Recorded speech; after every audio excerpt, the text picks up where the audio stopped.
Hello, welcome to IDDTalks here at AD University. My name is Anastasia Lavrina, and today we have an extremely interesting episode of IDDTalks. I'm joined now by Mr. Nasar Hayat, who is FAO Representative and Head of FAO Partnership and Liaison Office here in Azerbaijan. Warm welcome. Thank you, Anastasia. Thank you for having me. It's always a pleasure talking to you, and also a great pleasure for us to be partners with our university.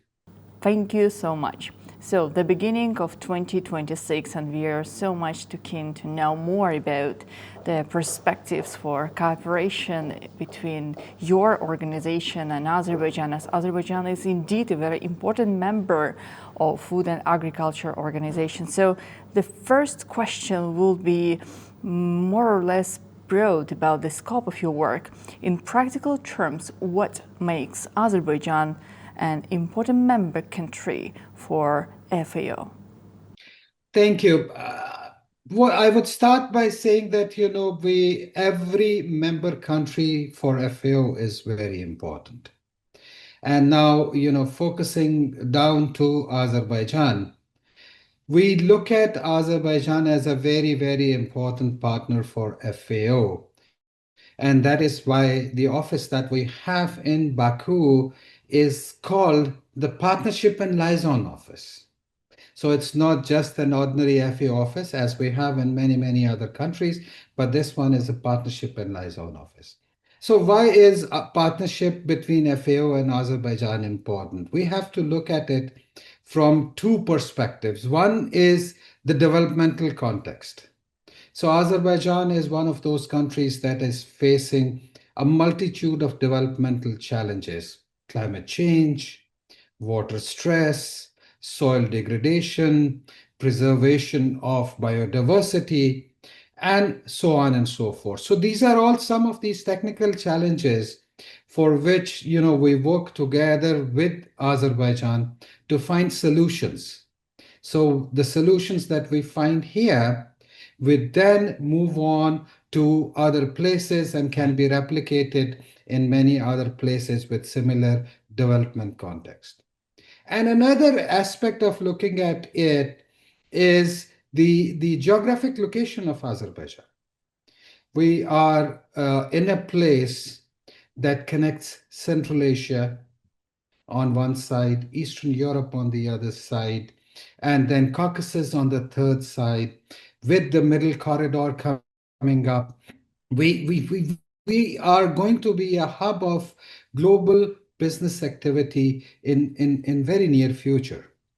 So that makes our work in Azerbaijan as really impacting the development outcomes, not just within Azerbaijan, but beyond Azerbaijan. So that is how I would say Azerbaijan is a very, very important partner for FAO, and we are very proud to take this partnership forward. Well, Mr. Nasser, Azerbaijan has been promoting its national brand made in Azerbaijan for agri-products, including, let's say, symbolic items such as tea, honey, pomegranates, and even wine. From FAO's perspective, what factors are most critical for turning such symbolic products for internationally competitive export brands? I think that's a very important and interesting question. From our perspective, national products, when we want to turn them into global export brands, that is where we really need to look into credible value chains, consistency that meets the market requirements, that meets the requirements of the consumers, but also health and safety requirements.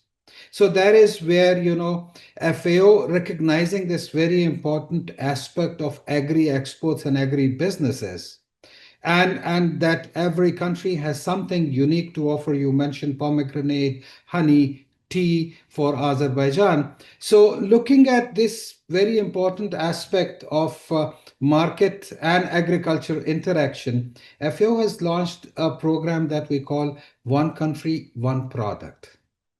And in this context, Azerbaijan's pomegranate is the flagship product that we are trying to promote. Now, to promote this product across the world, we need to work on number of issues all the way from the production to packaging to labeling to health and safety requirements to the market, as long as, from the farm all the way to your dinner table. So we're working with the Ministry of Agriculture to promote pomegranate, and we are really very glad to report that the Azerbaijani pomegranate is a popular product. Now we want to get, and it's a very high quality product. Now we want to get the real market value of this product for the farmers and for the country. Yes, absolutely. So, Mr. Nasar, I do know that you are implementing so many projects here in Azerbaijan in different regions. But due to the limited time, I want to ask about the ongoing initiative. Which projects have become strategic priorities at the moment for the Food and Agriculture Organization? I think the couple of areas that are our strategic priority. And the first and foremost that I would refer to is the partnerships with educational institutions. So Azerbaijan has some of the very old historic educational institutions which produce a lot of knowledge and have been doing it for centuries. For example, when we talk about the Azerbaijan Agriculture University in Ganja, that's an old historic institution. Similarly, our partnership with some of the more contemporary institutions like the Ada University. So we are working on a number of partnerships, educational as well as academic and research partnerships, which will not only help us to gain the knowledge that these institutions produce, but also share the knowledge that FAO has with these institutions so that it becomes a win-win for everyone.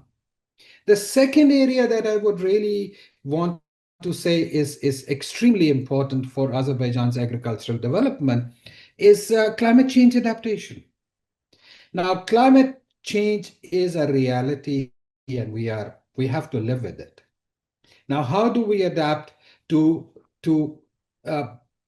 balance off the impact of climate change on average farmers, on the agricultural productivity, on the food security, as well as for the rural economy? So that is another very important aspect of FAO's work in Azerbaijan, and that would include not just the change in rainfall patterns, the water stress, the change in temperatures, and pests and diseases. So all these things, when brought together, they are going to be helpful for the farmers and the country as a whole, because agriculture is extremely important aspect of economy for Azerbaijan.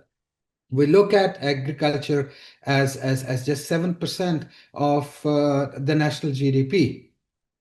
But we have to look at agriculture from a very different perspective, which is feeding the 100% of the population, driving the food security and food availability for all other sectors of the economy, and then also being a source of life and livelihoods for about 36% of Azerbaijan's workforce.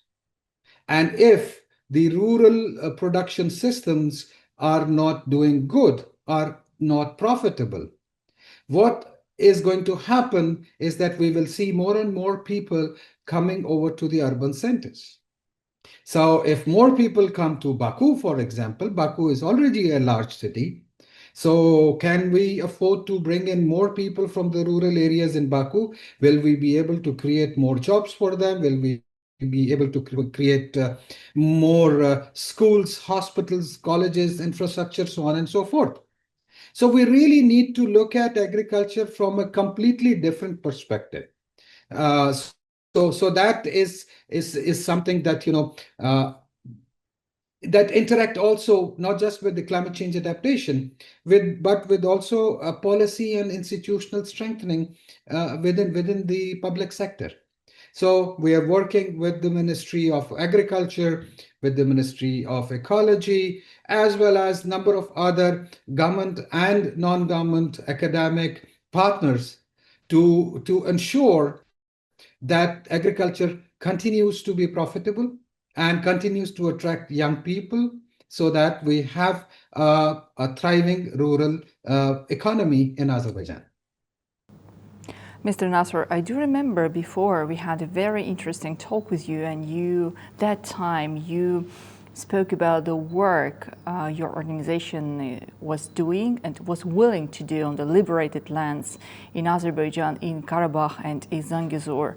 So what role is FAO already playing in supporting agricultural development, or let's say capacity building, in Karabakh?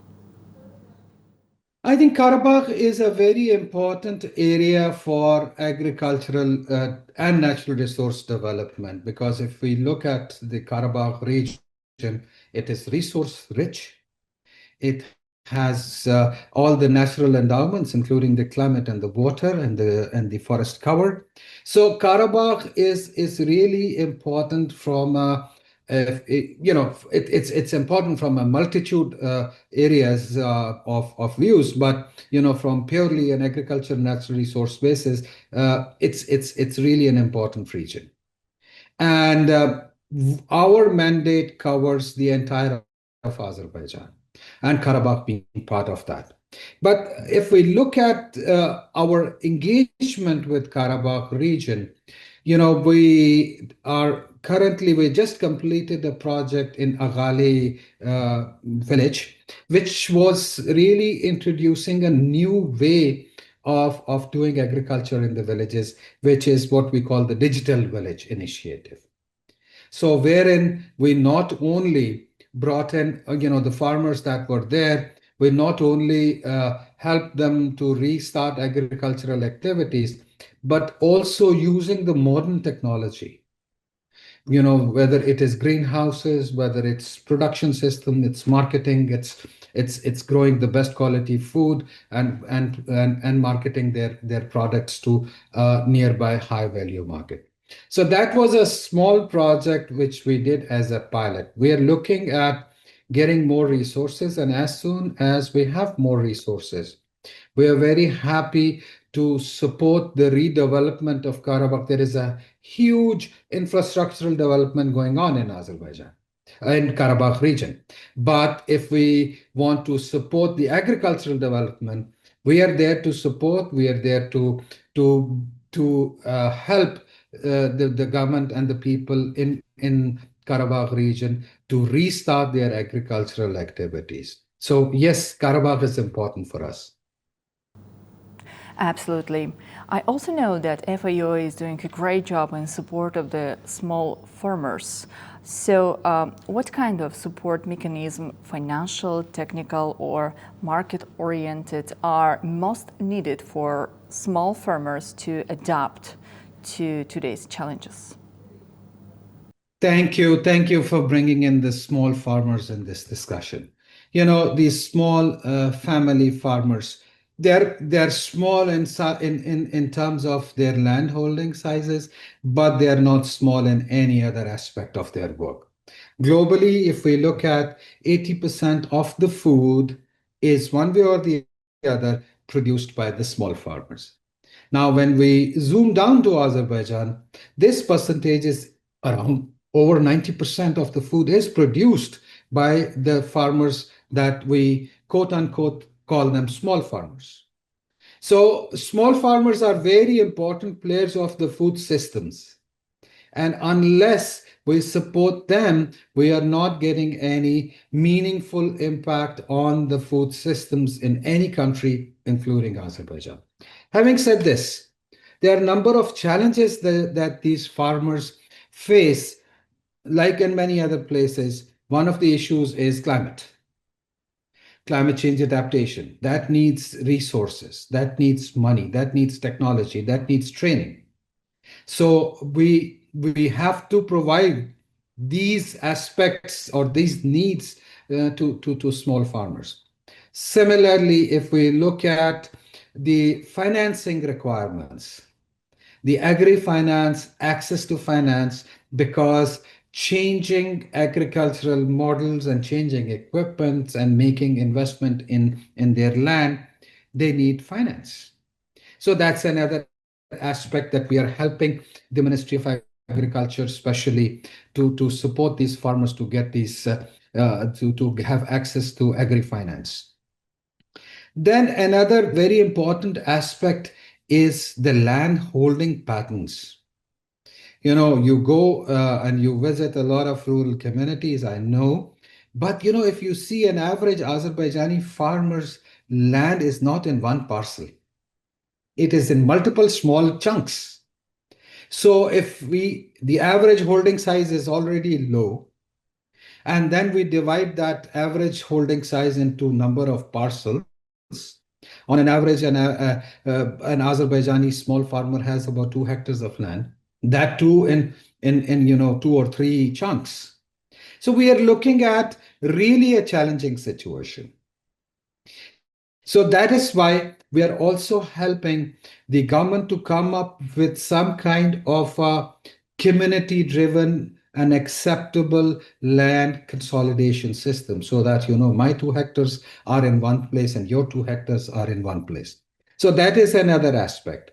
And finally, I would say the overall policy environment, the value chains for some of these products or commodities need to be integrated in a way that small farmers can be part of them.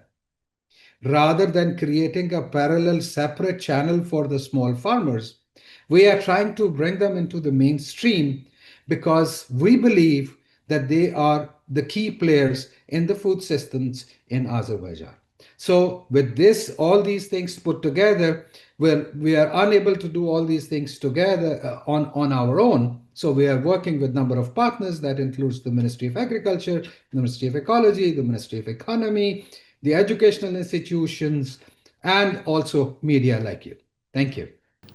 Mr. Nasser, let's also discuss the Middle Corridor, which is important for the region itself, for the countries in the South Caucasus, in Central Asia, for China, for Europe, and even for the United States of America. So how could the initiatives like the Middle Corridor or expanding part infrastructure influence Azerbaijan's agricultural sector in the long run, and overall about the importance of this project? It's really a giant step forward. And with Middle Corridor becoming functional, we will not see only the inflow and outflow of commodities and products, but we will also see the inflow of knowledge, the inflow of technology, the connection with markets across the world. See, so that is where FAO's work as a facilitator of this process comes in. We are a trusted partner for almost, we have offices in about 130 countries. We have, 193 members. So with that, all these things, we can bring in the process of setting standards, the improvement of the quality, food safety, food quality, all these things, those standards. And then also, more importantly, bringing in the market information. What is it that people need in, for example, a high value market like in the Middle East or in Europe? So what is it that we can produce locally? How can we transport it? How can we package it? How can we label it? How can we ensure traceability? So all these things which really improve the value of the product is something that FAO can do very well, and we are doing in multiple countries.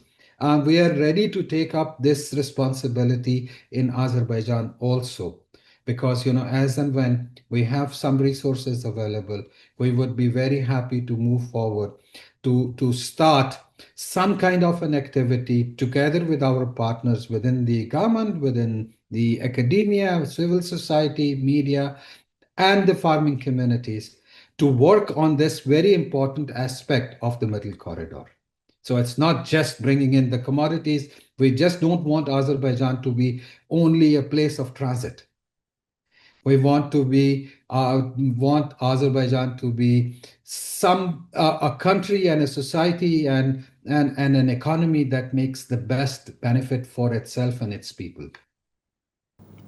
Well, Mr. Nasar, allow me to take this opportunity to congratulate you on your temporarily assuming the role of the United Nations Resident Coordinator in Azerbaijan. Congratulations. How do you view this new responsibility, and what feeling dominates? Confidence, enthusiasm, or this sense of duty?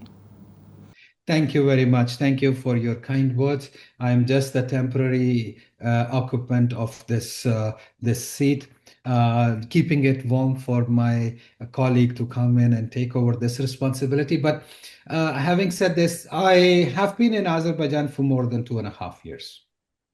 And I feel, personally, I feel at home in Azerbaijan. It's a warm society that embraced me like one of their own.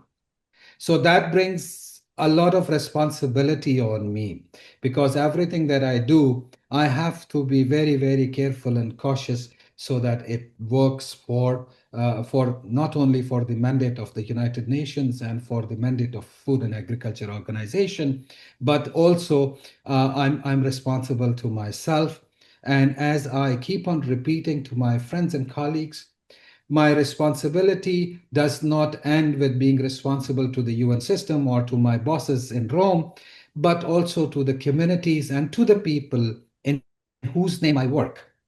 So it's excitement, it's being grateful, and it's a moment for me to return what I have to the society and to the country.